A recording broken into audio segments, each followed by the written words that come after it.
Waters are fast-moving. Unlike other big rallies, A bit earlier at about 7 a.m.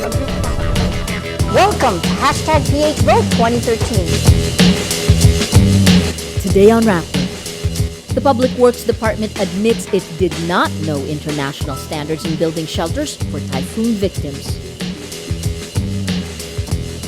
Still no power in most of Tacloban City 2 months after the typhoon.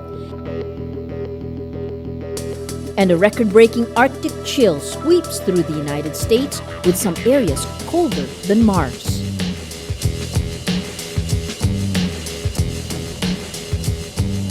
Hello, I'm Maria Ressa. Welcome to Rappler, your social news network. It's now 2 months since Super Typhoon Yolanda, international name Haiyan, hit the central Philippines, killing more than 6,000 people and damaging more than 1 million homes. The Department of Public Works and Highways, or DPWH, commissions temporary shelters for typhoon survivors, but groups criticize the bunkhouses, saying they don't comply with international standards. DPWH admits it wasn't aware of these standards. Public Works Secretary Rogelio Singson says he only read the Sphere Handbook, a widely recognized benchmark for humanitarian response, on Tuesday. Singson says DPWH was not invited to meetings of the Shelter Cluster, a grouping of United Nations agencies that coordinate humanitarian shelter. Humanitarian groups say the bunkhouses initially fell short of Sphere standards by around 50%. Sphere says a shelter for disaster survivors should provide 3.5 square meters per person. In Yolanda-hit Eastern Visayas, a bunkhouse unit for an average family should measure at least 16.45 square meters. In a media briefing Monday, Singson says the DPWH's original design allotted 8.64 square meters for one bunkhouse unit. That's roughly the area for 2 ping pong tables. International group Camp Coordination and Camp Management, or CCCM, says the bunkhouses don't comply with international benchmarks, but adds the Social Welfare Department initially presented designs that comply with Sphere standards. It adds it's unclear why such significant differences exist. On Tuesday, Singson says the DPWH should have been informed about these concerns earlier, but adds the department improved the bunkhouses based on the comments. To create more space, DPWH reduced the number of units per bunkhouse from 24 to 12. On Wednesday, presidential spokesperson Edwin Lacerda says the shelters don't have to follow world standards. He says the government is following its own standards, safety and livable space. Lacerda adds the bunkhouses are temporary and are, quote, better than tents, better than living under tarpaulins. The Department of Agriculture, or DA, says it will need 9.17 billion pesos to rehabilitate the agriculture and fisheries sector in typhoon-affected regions. The sum is divided for 2 major needs: rehabilitation of livelihood and infrastructure rebuilding. The rehabilitation of livelihood will cost 6.93 billion pesos. Constructing fish ports, irrigation facilities, and post-harvest facilities will cost 2.23 billion pesos. Total damage from the typhoon is pegged at 31.13 billion pesos. The super typhoon also damaged 4.06 billion pesos worth of facilities and infrastructure used by farmers and fishermen.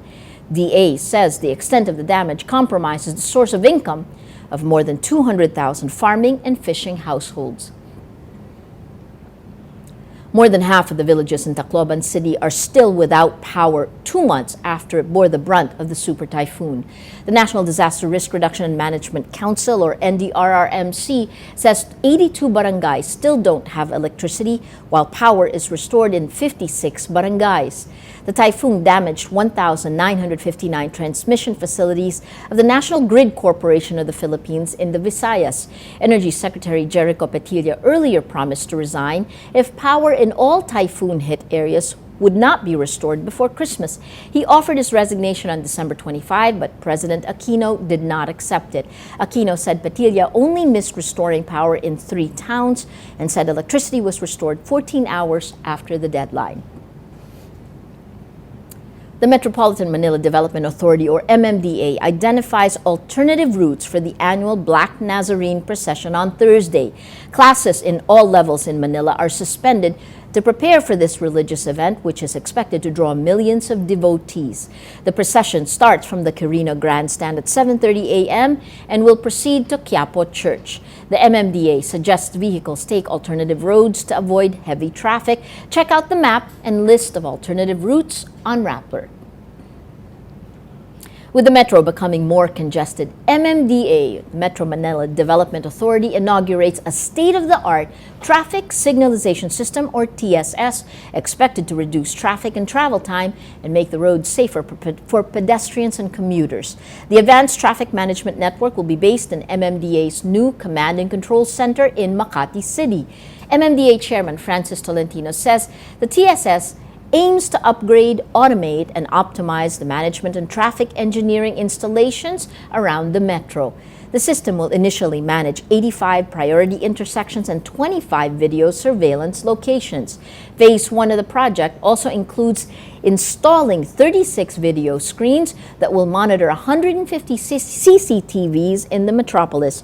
The system is expected to eventually manage up to 500 intersections across Metro Manila. At the launch, President Aquino says the new system will help MMDA respond to traffic problems and help ensure the safety of the public.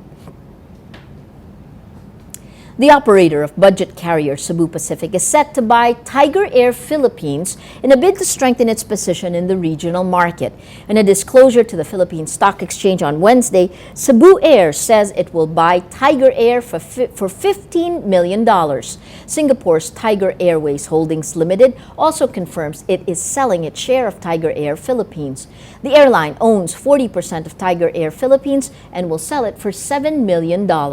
Tiger Airways says it will continue to operate routes between Singapore and the Philippines under an alliance with Cebu Pacific. A brutal Arctic chill grips the United States as a record-breaking cold snap brings temperatures lower than the surface of Mars. The so-called polar vortex of dense, frigid areas sends temperatures plummeting in the continental United States, forcing schools and offices to close and canceling more than 4,300 flights. The town of Embarrass, Minnesota, records the lowest temperature in the U.S. at negative 37 degrees Celsius. The Smithsonian Institute says Minnesota is colder than some of the daily temperatures on Mars. The Mars rover is sending back daily temperature readings from its tour of the red planet, ranging from negative 25 degrees Celsius to negative 31 degrees Celsius. Let's now look at Rappler's Wrap for today, a list of the 10 most important events around the world you shouldn't miss. At number 5, the International Monetary Fund, or IMF, says it will revise its global growth forecast in about 3 weeks. In a press conference in Kenya, IMF Managing Director Christine Lagarde says the international tender will be, quote, revising upwards the global forecast of the economic growth. IMF lowered its forecast in October's World Economic Outlook report, saying global growth, quote, remains in low gear. At number 7, the first shipment of chemical weapons material leaves Syria on Tuesday following a U.S.-Russian deal to destroy Syria's chemical arsenal. Escorted by Chinese, Danish, Norwegian, and Russian naval vessels, the ship leaves the Syrian port of Latakia, where it will stand offshore. The chemicals will be transported to an Italian port and offloaded onto a U.S. vessel, where they will be destroyed at sea. And at number 8, Spanish King Juan Carlos' youngest daughter, Cristina, is summoned to face tax crime and money laundering charges. Cristina is linked to the business affairs of her husband, Inaki Urdangarin, who is under investigation for allegedly misusing public funds through a non-profit sports organization. For the full top 10, visit Rappler.com's The Wrap. The selection process for Manny Pacquiao's next opponent, scheduled on April 12 in the United States, is down to 2.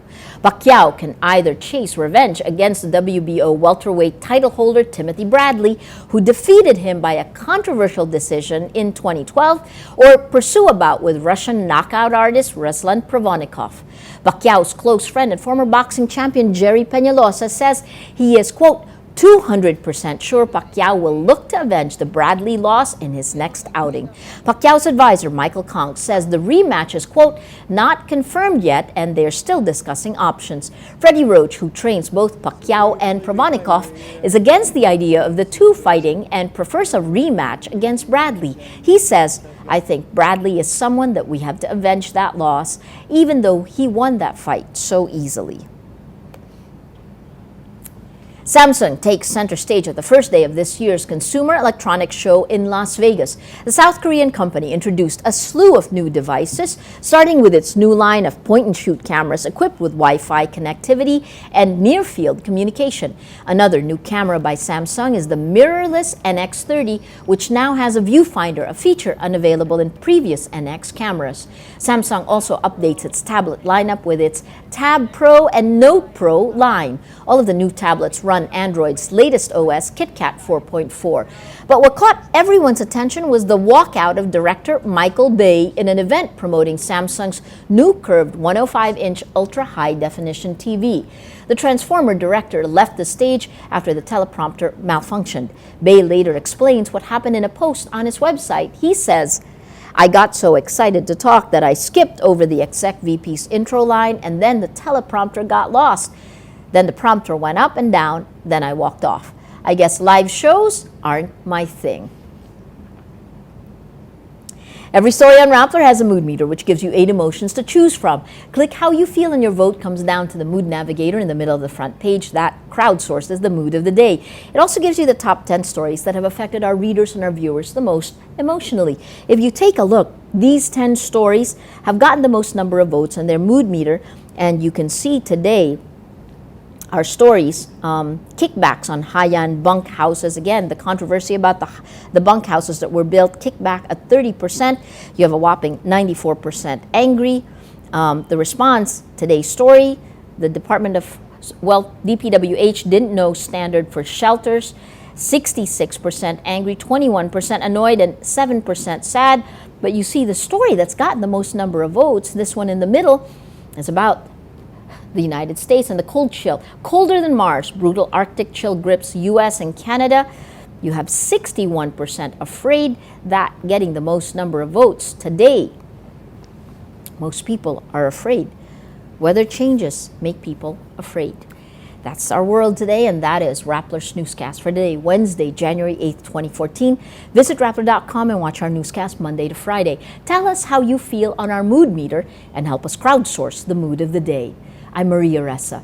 As we say at Rappler, tomorrow begins today.